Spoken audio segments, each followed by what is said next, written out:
La casa del presidente de la República de Cuba, y hoy podemos tener un acceso bastante cercano. No ha habido un gobierno que sirva aquí en Cuba. Por aquí huyó el presidente de Cuba. Sí, en medio de todo el contexto de las acusaciones que hay contra el antiguo presidente de Cuba, Raúl Castro, y que la gente dice que va a escapar de Cuba y los métodos por los que podría hacerlo, etcétera, etcétera, huyendo a Rusia, se me ocurrió la idea de grabarles a ustedes un video por un sitio real por donde escapó un presidente de Cuba. Aquí en este tanque dice Ciudad Libertad Marianao, antiguo Camp Columbia. Por aquí escapó nada más y nada menos que una de las figuras más polémicas que ha tenido este país. Hablo de Fulgencio Batista y Saldívar, que huyó por aquí en la madrugada del 1 de enero de 1959, dejando la isla a la deriva y cambiando su futuro para siempre. Hoy ver este sitio, que antiguamente era una fortaleza militar y aérea de aquí de la República, desde aquí Batista tomaba las decisiones en los últimos años de su mandato, pues no se sentía para nada seguro en el Palacio Presidencial, que ya había sido asaltado, y además tampoco en su residencia de campo Cuquine, pues ahí también había sufrido algún que otro atentado. Por eso en los últimos años se refugió en su casa aquí dentro del antiguo Camp Columbia. Yes, en inglés. Ustedes saben que Estados Unidos tenía una presencia bastante importante por aquellos años. Pero primero vamos a ponerlas a ustedes en contexto. Era el último día del año y también el último día de Fulgencio Batista en Cuba. Después de casi 7 años en el poder, desde el golpe de Estado de 1952, el gobierno enfrentaba la peor crisis de su historia. La guerra contra las fuerzas rebeldes llevaba más de 2 años y la situación militar era cada vez más complicada. Durante las últimas semanas de diciembre, el ejército había sufrido importantes derrotas en el centro del país. Varias ciudades estaban cayendo bajo el control rebelde y las comunicaciones entre distintas regiones comenzaban a romperse. La noticia más preocupante llegó desde Santa Clara. La ciudad era uno de los puntos estratégicos más importantes de Cuba y su caída significaba que el gobierno estaba perdiendo el control del centro de la isla. Mientras esto ocurría en La Habana, la vida continuaba con relativa normalidad. Miles de personas se preparaban para celebrar el Año Nuevo, los restaurantes estaban abiertos, las fiestas seguían programadas, las familias se reunían para despedir 1958.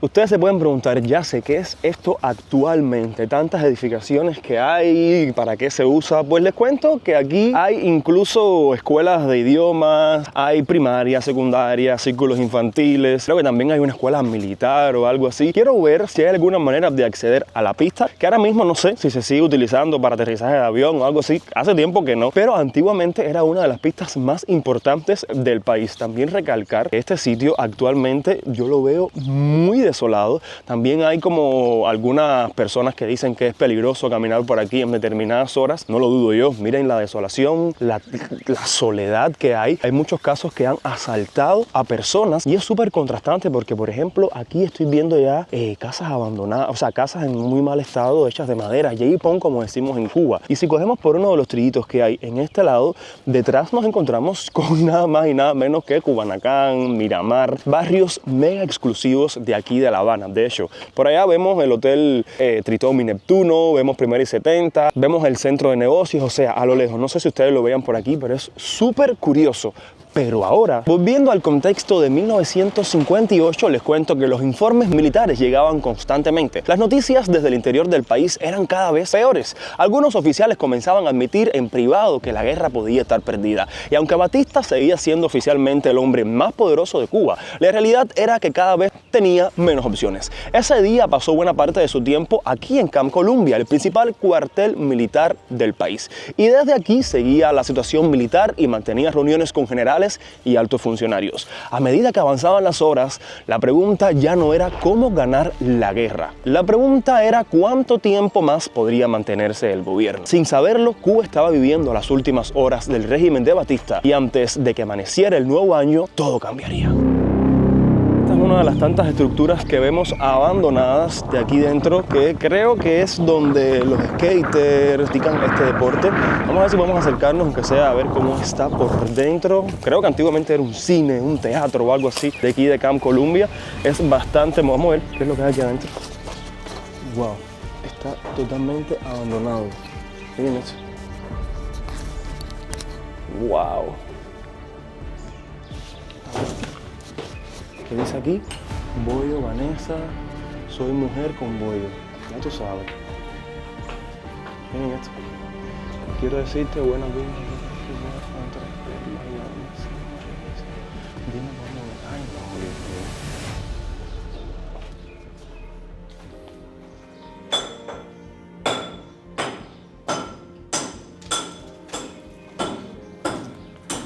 Miren esto. Wow, esto parece que eran los camerinos, la parte de abajo de aquí del teatro. Dios.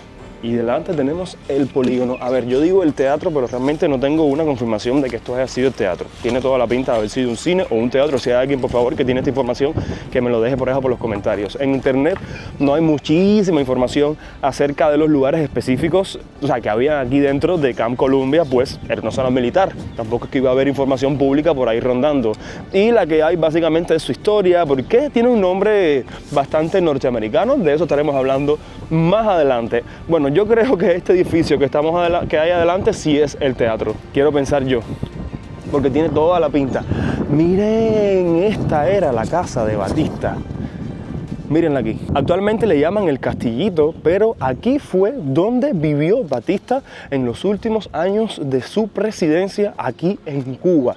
Esta era la casa del presidente de la República de Cuba y hoy podemos tener un acceso bastante cercano. Actualmente no sé qué es lo que sea, pero imaginarse que aquí vivió él, de aquí tomó la decisión de huir para siempre del país, o sea, de abandonar esta isla y darle paso al nuevo gobierno que sigue hasta el día de hoy reinando, por decirlo con un término bastante cercano, aquí en Cuba.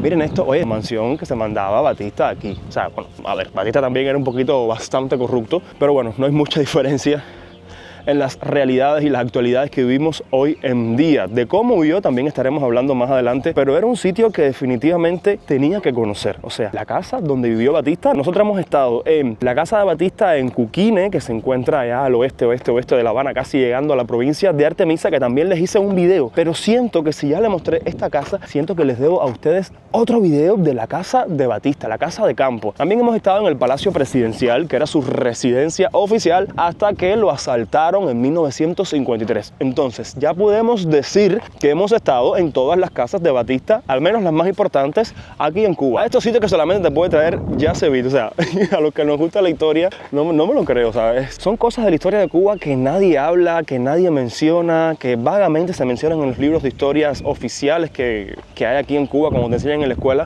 pero es súper interesante. Y lo que vemos aquí adelante es una suerte de polígono, algo así, que imagino que era donde los soldados hacían sus prácticas, hacían sus cosas, y aquí se paraban los dirigentes a hablarles, algo así. Wow, súper interesante de conocer este sitio. Pero ahora regresemos 60 y pico años para atrás. A medida que avanzaba el 31 de diciembre de 1958, la situación para Batista empeoraba. Durante todo el día llegaron informes desde distintas partes del país. Las noticias más preocupantes venían de Santa Clara, donde las fuerzas rebeldes habían logrado tomar la ciudad después de varios días de combate. La caída de Santa Clara era un golpe enorme para el gobierno. La ciudad estaba ubicada en una posición estratégica en el centro de Cuba. Perderla significaba que el ejército tenía cada vez más dificultades para mover tropas y suministros entre Oriente y Occidente. Pero el problema no era solamente militar. Dentro de las propias fuerzas armadas comenzaban a aparecer señales de desgaste. Muchos oficiales dudaban de que la guerra pudiera ganarse. Otros cuestionaban si valía la pena continuar combatiendo. Esa noche, Batista se reunió con varios altos mandos militares aquí en Camp Columbia. Las versiones sobre lo que habló exactamente varían según las fuentes, pero todos coinciden en algo: la situación era crítica. Los generales ya no estaban presentando planes para recuperar el control del país. Estaban intentando encontrar una salida a una crisis que parecía irreversible. Batista llevaba años gobernando Cuba y conocía perfectamente el funcionamiento del ejército. Sabía que un gobierno puede sobrevivir derrotas militares. Lo que no puede sobrevivir es perder la confianza de sus propios mandos. Durante aquellas horas comenzó a quedar claro que el respaldo dentro de las Fuerzas Armadas se estaban debilitando rápidamente. Además, existía el temor de que la situación en La Habana pudiera deteriorarse si la guerra continuaba. La posibilidad posibilidad de enfrentamientos dentro de la capital preocupaba tanto a militares como a políticos. En algún momento dentro de la noche del 31 de diciembre y las primeras horas del 1 de enero, Batista tomó la decisión definitiva. No intentaría resistir en La Habana, no organizaría una última defensa, no permanecería en el país, abandonaría Cuba. Sin embargo, antes de marcharse todavía quedaba un último paso: intentar dejar un gobierno que mantuviera el control después de su salida. Mientras la mayoría de Cuba celebraba la llegada de 1959, aquí, dentro de Camp Columbia, ya se estaba organizando los detalles de una evacuación que cambiaría la historia del país.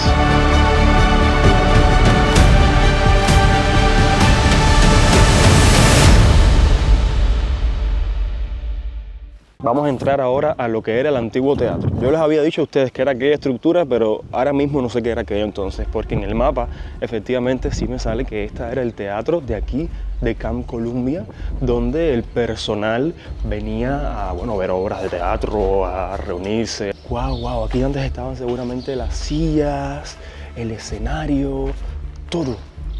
Qué sitio más increíble. Creo que es mi primera vez en un teatro abandonado. Bueno, y se ve que es un teatro por la acústica que tiene. Wow. ¿Y qué dice aquí?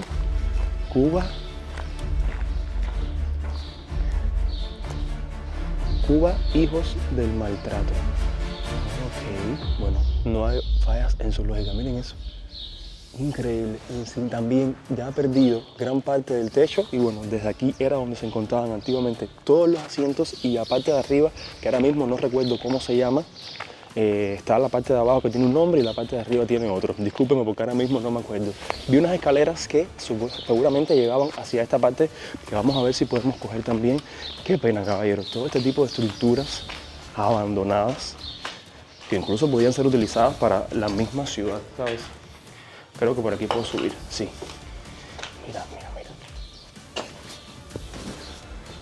Esto de noche debe ser una boca de lobo. Espero no se caiga conmigo dentro. Wow. Impactado. Miren, desde aquí se ve la casa de Batista. Veo que mucha gente hace como grafitis y este tipo de cosas aquí. Déjenme coger. Esta seguramente era la cámara de audio. Sí, efectivamente. Uy, me caigo. Miren, desde aquí controlaban todo. Seguramente desde aquí, no sé, se controlaba el audio. No tengo muy poco conocimiento de cómo funciona un teatro, discúlpenme. Estos lugares me dan vida, ¿sabes? Porque ustedes saben que a mí me encanta recorrer sitios abandonados, sitios así como olvidados. Es algo que me llama mucho la atención. Si tú has llegado a este punto del video, yo espero que tú hayas dejado tu like. Vaya, eso espero que yo no tenga ni que recordártelo. Y además que te suscribas si quieres seguir viendo aventuras así. Mira. No sé, vamos a poner la cámara aquí. Y desde aquí uno se sentaría normalmente a ver una obra de teatro. Guau, o aquí, no sé si salgo en el plano o no. Miren, desde aquí uno vería la obra de teatro tranquilamente. Todo el techo se ha perdido y el cartel que dice ahí abajo, Cuba, hijos del maltrato, está bastante interesante. Vamos a bajar ya, que parece que va a llover y todavía tengo que seguirle contando, a pesar de que ustedes saben cómo terminó la cosa, pero los detalles de qué pasó esa noche del 1 de enero de 1959. Pero antes de continuar con la huida, hay algo curioso de este lugar. En 1933, Cuba atravesaba una profunda crisis política tras la caída del gobierno de Gerardo Machado. Fue entonces cuando un grupo de militares de bajo rango protagonizó un levantamiento conocido como la Rebelión de los Sargentos, y uno de sus principales líderes era un hombre llamado Fulgencio Batista.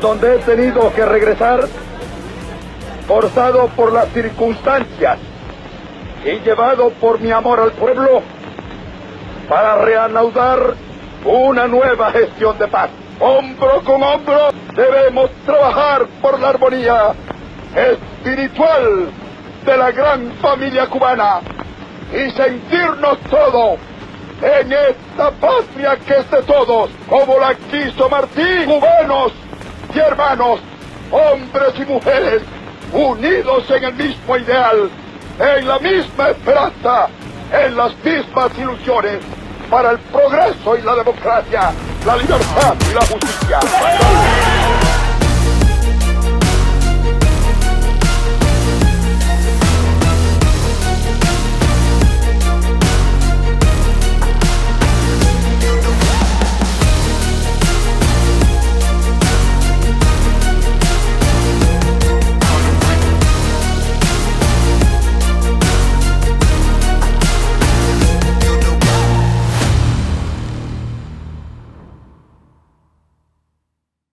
Desde instalaciones militares vinculadas a este complejo, Batista pasó de ser un simple sargento a convertirse en la figura más poderosa de las Fuerzas Armadas cubanas. Aunque no ocupó inmediatamente la presidencia, desde ese momento comenzó a controlar gran parte del poder real del país. Durante las siguientes décadas sería una de las figuras más influyentes de la política cubana. Llegaría a ser presidente, regresaría al poder mediante un golpe de Estado en 1952 y gobernaría Cuba hasta los últimos minutos de 1958. Por eso resulta tan llamativo lo que ocurrió aquí. El mismo lugar que vio nacer su carrera política también presenció su caída. 26 años después de aquel levantamiento de 1933, Batista regresó a este sitio por última vez. Pero esta vez no venía a tomar el poder, venía a abandonarlo.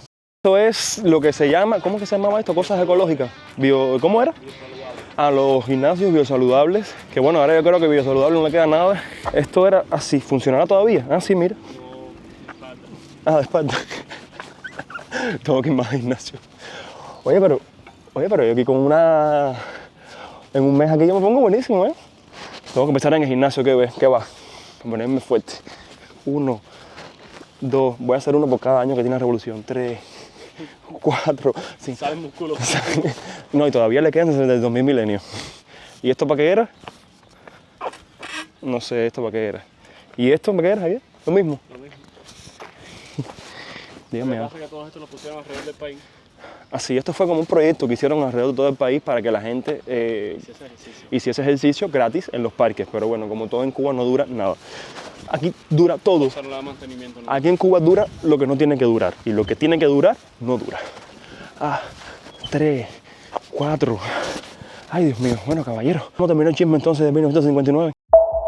Una vez tomada la decisión de abandonar el país, todo ocurrió muy rápido. La salida de Batista no fue imprevista en el sentido de huir sin plan, pero sí fue una operación organizada en pocas horas. El punto de salida fue Camp Columbia. Este lugar funcionaba como cuartel general del ejército cubano y también como centro de operaciones del gobierno en los últimos meses del conflicto. Desde aquí se coordinaban tropas, comunicaciones y movimientos militares. En la práctica era uno de los puntos más seguros y controlados del país. Esa fue la razón por la que le eligió como su lugar de evacuación. Durante la madrugada del 1 de enero de 1959 comenzaron los preparativos finales. Se activaron aviones militares y se prepararon las pistas del aeródromo dentro del complejo. No era una evacuación pública ni anunciada, era una salida silenciosa. Mientras tanto, en distintos puntos de La Habana, la ciudad seguía en aparente normalidad para la celebración de Año Nuevo, pero dentro de Camp Columbia el ambiente era completamente distinto. Se reunieron ministros, familiares de Batista, altos oficiales del ejército y colaboradores cercanos. El grupo que abandonaría el país con él no estaba formado únicamente por la familia presidencial, también incluía figuras claves del gobierno y de la estructura militar. Las cifras varían según la fuente, pero se habla de varias decenas de personas en el primer grupo de salida. El destino inicial era la República Dominicana, donde el dictador Rafael Trujillo ofrecía un refugio político. A lo largo de estas horas también despegaron otros aviones con funcionarios del régimen que salían en distintos grupos. Todo se hizo de forma acelerada, casi sin margen de coordinación entre los distintos sectores del gobierno. No había una estructura clara de transición completa definida, solo la urgencia de salir del país. ¿Qué pasaría con Cuba después de la salida de Batista? Ese punto todavía no estaba completamente cerrado. Yo soy producción, no estoy apareciendo en este video, pero quiero hacerle una pregunta a ustedes. ¿Se imaginan que esté sucediendo eso ahora mismo y nosotros no lo sepamos? O sea, que no creo. No va a pasar por aquí tampoco. Sí, no, pero no aquí, sino en otro lugar. Bueno, ya nos enteraremos ya. Hacia ese lado se encuentra la pista de avión edificaciones que actualmente no podemos acercarnos porque es una zona militar. Bueno, se entiende que sea una zona militar ya que es una pista que no van a dejarla así por así. ¿Qué pasaría? ¿Cuál era el plan luego de que Batista huyera del país? Bueno, él dejó a una persona como presidente, una persona que tenía que ver con el ámbito político como presidente temporal supuestamente en ese momento, y a otra persona en el rango militar para que se ocupara de las Fuerzas Armadas. Esto por supuesto que no funcionó, ya que ambas personas no tenían el poder que tenía Batista y por ende poco a poco las Fuerzas Armadas se fueron desintegrando, pues no había un líder fuerte, no había una cara que mantuviera unida a las Fuerzas Armadas, y poco a poco muchos soldados, contingentes y parte del ejército se fue disolviendo, haciendo que el ejército rebelde avanzara por todo el país casi sin resistencia.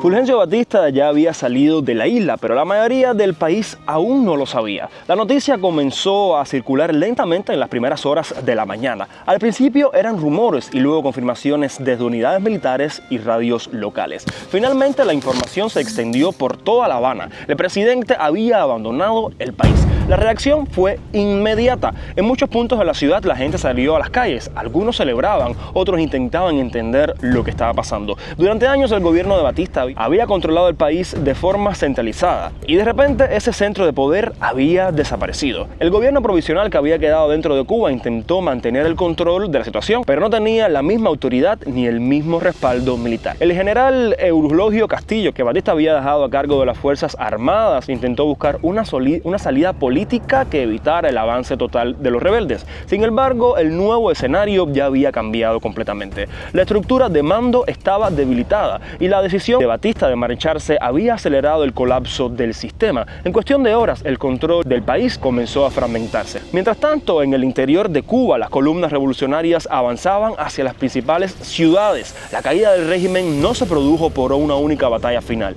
Se produjo por la combinación de huida del presidente, el colapso del ejército y el vacío de poder que quedó en la capital. Esa mañana marcó el final de una etapa política en Cuba y el inicio de una transición que cambiaría por completo la historia del país.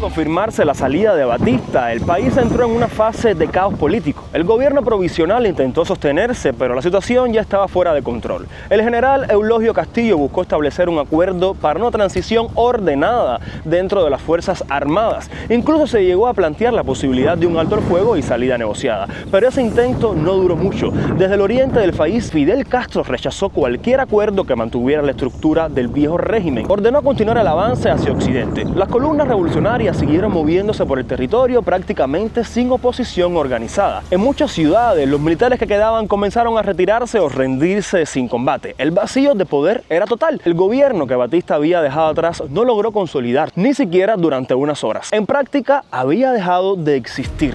En los días siguientes, las fuerzas revolucionarias fueron tomando el control de las principales ciudades del país. La Habana quedó como último punto clave. El 8 de enero de 1959, Fidel Castro entró en la capital entre multitudes que lo esperaban desde temprano. No hubo una batalla por la ciudad, no hubo una defensa final del gobierno, hubo simplemente un traspaso de poder en un país que ya había colapsado políticamente. Encontrado con que la revolución cubana sabe también pelear y ganar batallas en este campo.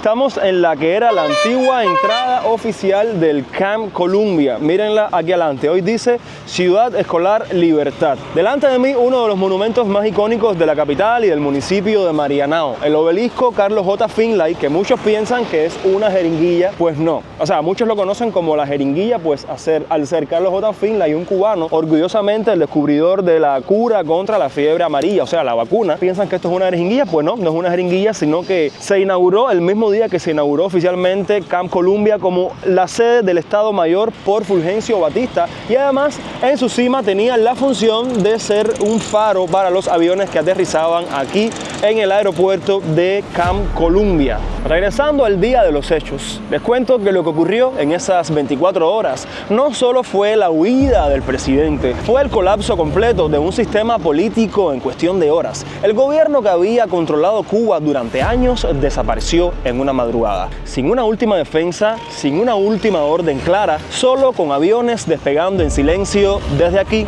Camp Columbia. Hoy, cuando uno está en este lugar, no se ve la historia, pero la historia está aquí. De este sitio no solo salió un avión, salió el último presidente de una era y entró la siguiente.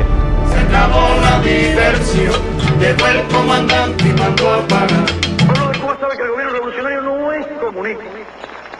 I am not communism. I am not agree with communism. My acts prove free press in Cuba.